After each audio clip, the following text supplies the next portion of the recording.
ଆଜ୍ଞା ନମସ୍କାର।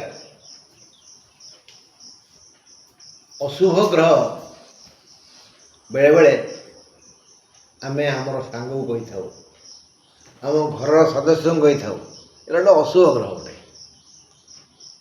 ପ୍ରକୃତରେ ଜାତକରେ ବି ଅଶୁଭ ଗ୍ରହ ଥାନ୍ତି, ହେଲେ କେଉଁ ମଣିଷକୁ ଆମେ ଅଶୁଭ ଗ୍ରହ କହୁ? ଯିଏକି ସବୁଥିରେ ବିଘ୍ନ ସୃଷ୍ଟି କରେ। ଉଦାହରଣତଃ ଜ୍ଞାନୀ ଲେଖିଲେ ଅନାହୁତ ପ୍ରବିଶତି, ବିନା ଡାକରାରେ ଯେ ଘରକୁ ଆସେ।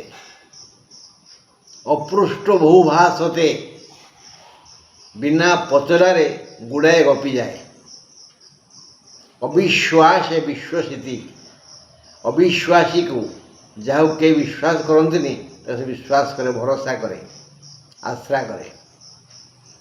ଏହି ତିନୋଟି ଲକ୍ଷଣ ଯାହାଠାରେ ପ୍ରକାଶ ପାଏ ସେ ହେଉଛି ଅଶୁଭ ଗ୍ରହ। ସେ ନିଜେ ମରେ, ଅନ୍ୟକୁ ମାରେ। ସେ ନିଜେ ହଇରାଣ ହୁଏ, ଅନ୍ୟକୁ ହଇରାଣ ହୁଏ।